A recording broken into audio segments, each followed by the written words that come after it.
यह केस वास्तविक घटनाओं से प्रेरित है, लेकिन इसमें प्रस्तुत सभी पात्र और घटनाएं पूरी तरह से काल्पनिक हैं। किसी भी वास्तविक व्यक्ति, स्थान या घटना से कोई समानता मात्र एक संयोग है।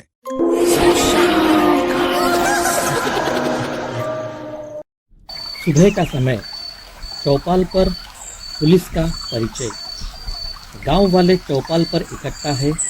पुलिस इंस्पेक्टर अरविंद और कांस्टेबल सुरेश गांव वालों से मिलते हैं। चौपाल पर सरपंच कहते हैं, साहब, अब तक 2 मौतें हो चुकी है। पहले रामू और रात को किसान नंदू, दोनों की लाशें शमशान घाट पर मिली। इंस्पेक्टर अरविंद सख्त आवाज में कहते हैं, किसी ने कुछ देखा? कोई आवाज? जी साहब, रात को अजीब सी चीख सुनाई देती है, जैसे कोई तड़प रहा हो। चौपाल पर बैठे एक बुजुर्ग कहते हैं, ये आत्मा का काम है साहब, इंसान इतना खौफनाक काम नहीं कर सकता है। इंस्पेक्टर अरविंद हल्की मुस्कान के साथ नोटबुक में लिखते हैं। इसके ऊपर इंस्पेक्टर गंभीर स्वर में कहते हैं, आत्मा हो या इंसान, हम पता लगाएंगे, सच छिपता नहीं। पुलिस द्वारा रामू के दोस्तों से पूछताछ। रामू के 3 दोस्त छोटेलाल, गणपत और लाला अलग से बुलाए जाते हैं। कर कहते हैं, तुम लोग रामू के साथ उस रात थे? छोटेलाल सिर झुकाकर कहता है, जी साहब, हमने उसे रोका था, लेकिन वो माना ही नहीं। साथ ही में लाला कहता है, साहब, मैं सोचता हूँ ये इंसान का काम हो सकता है। कांस्टेबल सुरेश चौंक कर देखते हैं और कहते हैं, इंसान क्यों? लाला कहते हैं, क्योंकि जो निशान रामू के शरीर पर थे, वैसे जब मैंने शिकार के समय शिकारी के चाकू से देखे हैं। इंस्पेक्टर उसकी बात भी नोट करते हैं। इंस्पेक्टर गंभीर स्वर में, मतलब कोई भूत प्रेत की कहानी के पीछे असली गुनाह छुपाना चाहता है। छोटेलाल और गणपत दोनों दोस्त घबराकर लाला की तरफ देखते हैं। पुलिस और गांव वाले शमशान घाट पर पहुंचते हैं। चारों ओर सन्नाटा, राख और अधजली लकड़ियां दिखती है। कौवे की काव-काव गूंजती है। इंस्पेक्टर धीरे धीरे शमशान के चारों ओर घूमते हैं और कांस्टेबल उनके पीछे पीछे। कांस्टेबल सुरेश डरे स्वर में इंस्पेक्टर से कहते हैं, साहब, यहाँ तो अजीब सन्नाटा है, जैसे कोई हमें देख रहा हो। इंस्पेक्टर गंभीर स्वर में, चुप रहो और ध्यान से देखो। इंस्पेक्टर जमीन पर कुछ निशान देखते हैं, उनकी बूंदें जो झाड़ियों की तरफ जाती है। इंस्पेक्टर कहते हैं, देखो ये खून के धब्बे, लगता है लाश घसीटी गई थी। कांस्टेबल सुरेश हैरान होकर, मतलब मरने के बाद लाश यहाँ लाई गई?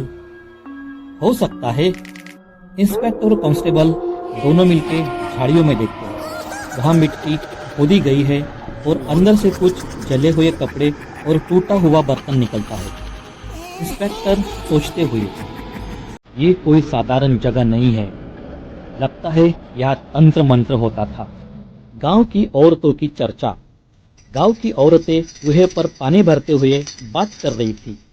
आधा कहती है, कल रात कीड़ा हो गई थी, लगता है आप लोग गुस्से में हो। साथ ही में सीमा कहती है, मैंने तो अपने बच्चों को कसम दी है, अंधेरा होते ही घर से बाहर नहीं निकलेंगे। साथ ही में सुमित्रा धीरे स्वर में कहती है, पर सुना है पुलिस वाले भी शमशान गए थे। अगर आत्मा सच में है तो अब उनकी खैर नहीं। तब औरतें डर कर एक दूसरे को देखती है। शाम का समय, सरपंच और इंस्पेक्टर में हो रही बातचीत। सरपंच इंस्पेक्टर को अपने घर बुलाते हैं। पंच धीरे स्वर में, साहब, मुझे एक बात कहनी है। हमारे गांव में कुछ लोग हैं जिन पर शक हो सकता है। इंस्पेक्टर तेज नजरों से देखते हुए, कौन? सरपंच बताते हुए, सालों पहले तांत्रिक साधु की हत्या हुई थी।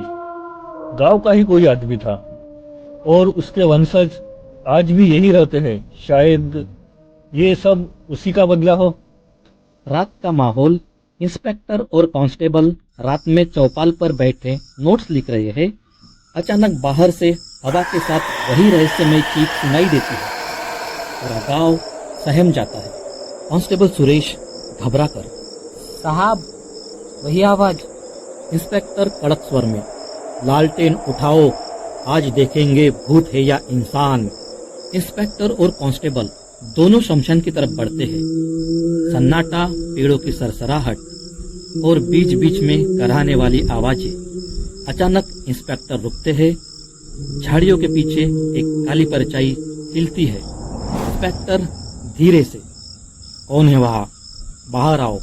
परछाई अचानक गायब हो जाती है। इंस्पेक्टर आगे बढ़ते हैं, लेकिन तभी पीछे से किसी के दौड़ने की आहट आती है। इंस्पेक्टर और कांस्टेबल दोनों पीछे मुड़ते हैं। पुलिस अब शमशान की दहलीज पर पहुंच चुकी थी, पर उन्हें नहीं पता था कि जिस सच्चाई से वो टकराने वाले हैं वो उनकी जान भी ले सकती है। अब उन दोनों के साथ क्या होगा शमशान में? क्या वो परछाई फिर से मिलेगी?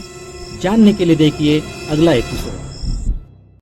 All episodes will be available only on Stories Today YouTube channel. Subscribe now for the upcoming episode.